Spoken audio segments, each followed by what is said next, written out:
ভোরের আলো ফুটতেই শহরের প্রান্তে একটা কনস্ট্রাকশন সাইট জেগে ওঠে। ধুলো, সিমেন্টের গন্ধ আর লোহার শব্দ সব মিলিয়ে একটাই কথা বলে, আজও কঠিন দিন। রোদে পোড়া মাটির ওপর খালি গায়ে ঘামে ভেজা এক বিশাল দেহী মানুষ কাজ করছে। সবুজাবু ত্বক, পাথরের মতো পেশি। সবাই তাকে ডাকে হাল্ক। তার পিঠে ইটের স্তূপ, কয়েকশো কেজির মতো ভার। আশেপাশে সাধারণ শ্রমিকরা কাজ করে, কিন্তু 10 জনের কাজ যেন তার কাঁধে তুলে দেওয়া হয়। দূরে দাঁড়িয়ে কড়া ফোরম্যান সিটি বাজিয়ে চিৎকার করে, তাড়াতাড়ি হাত চালাও, শরীরটা তো পাহাড়ের মতো, কামে কেন ঢিলা? হাল্কের মুঠো শক্ত হয়, চোখের রাগ জমে ওঠে। এক মুহূর্তের জন্য মনে হয় সে চাইলে এক ঝটকায় সব থামিয়ে দিতে পারে, কিন্তু সে চোয়াল চেপে ধরে, মাথা নিচু করে কাজ চালায়।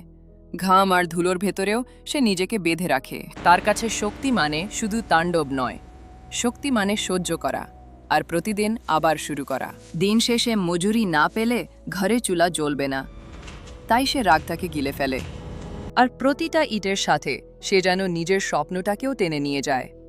একটু শান্তির স্বপ্ন, একটু সম্মানের স্বপ্ন। সন্ধ্যায় কাজ শেষ করে হাল্ক ফেরে, কাঁধ ভাঙা ক্লান্তি, শরীরে ধুলো, চোখে নিস্তেজ আলো। শহরের প্রান্তে একটা জীর্ণ বাড়ি, দরজার রং উঠে গেছে, সিঁড়ির পাশে ভাঙা রেলিং। ভেতরে ঢুকলেই নীরবতা যেন আরও ঘন হয়ে আসে। ড্রয়িং রুমটা ছোট, এক কোণে ভাঙা সোফা, টেবিলে সস্তা একটা থালা।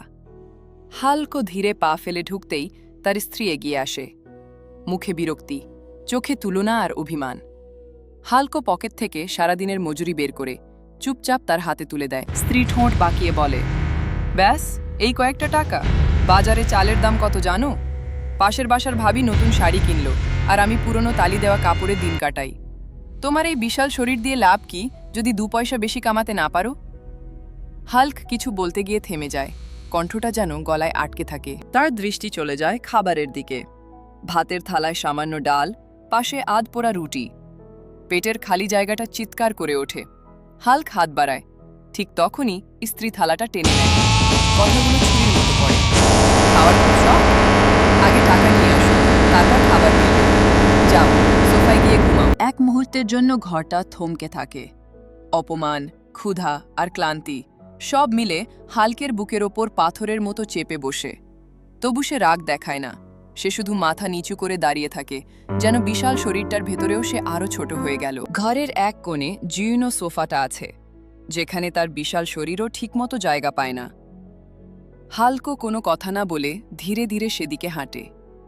পেছনে স্ত্রীর বিরক্ত শ্বাস, সামনে ভাঙা কুশনের গন্ধ। সে বসে পড়ে, চোখ নামিয়ে নীরবে, আর সেই নীরবতায় তার সব কথা আটকে থাকে। সোফার স্প্রিংটা কেঁদে ওঠে। হাল্ক 2 হাত দিয়ে মুখ ঢাকে, ক্ষুধা আর অপমান দুটোই গিলে ফেলে। বাইরে সন্ধ্যার শব্দ ধীরে ধীরে দূরে সরে যায়, আর ঘরের ভেতর শুধু থাকে তার ভারী নিঃশ্বাস। গভীর রাত, ঘরে বাতি নিভে গেছে। জানলার ফাঁক দিয়ে চাঁদের আলো ঢুকে পড়ে, সেই আলোয় ধুলোও যেন রূপালী হয়। ঘরের এক কোণায় ভাঙা সোফায় হাল্ক গুটিসুটি। বিশাল শরীর, কিন্তু জায়গা অল্প। চোখে ঘুম নেই, বুকের ভেতর ভারী প্রশ্ন জাগে, আমি কি শুধু শক্তি? সে চুপচাপ জানালার দিকে তাকায়। বাইরে নীরব আকাশ, ভেতরে নীরবতা আরও ঘন। বিশ্বের দরবারে সে হিরো, কিন্তু নিজের ঘরে সে ভয়ঙ্কর একা। চোখের কোণায় জল জমে ওঠে, তবু পড়ে না।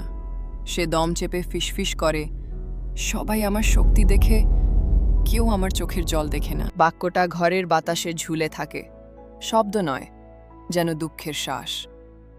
চাঁদের আলো ধীরে ধীরে সরে যায়, আর হাল্ক নীরবে কষ্টটাকে বুকে চেপে রাখে। পরদিন সকাল, আবার কাজের ডাক। হাল্ক উঠতে উঠতে শরীর ব্যথায় কুঁকড়ে যায়, তবু সে দাঁড়ায়, কারণ দাঁড়ানো ছাড়া তার সামনে পথ নেই। পিছন থেকে স্ত্রীর বকাঝকা থামে না, কথাগুলো একই, রাগটা একই। হাল্ক একবার স্থির হয়ে দাঁড়ায়, তার চোখের মনি সবুজাভ হয়ে ওঠে, রাগের সংকেত। এক মুহূর্তের জন্য ঘরের বাতাসও থমকে যায়, যেন সে চাইলে সবকিছু ভেঙে ফেলতে পারে। কিন্তু পরক্ষণেই সে গভীর শ্বাস নেয়, মুঠোটা খুলে দেয়। দরজার সামনে দাঁড়িয়ে একবার পেছনে তাকায়। কোনো অভিযোগ নয়, শুধু নিঃশব্দ প্রতিজ্ঞা। তারপর সে বাইরে বেরিয়ে যায়, ধুলো আর রোদের দিকে হাঁটে। শক্তির চেয়েও বড় তার সহ্য করার ক্ষমতা। কিন্তু সে রাতকে নামিয়ে রাখে। ধীরে ধীরে দরজার দিকে এগোয়। বাইরে ভোরের আলোতে হাঁটতে হাঁটতে মনে মনে বলে, আজও আমাকে টিকে থাকতে হবে।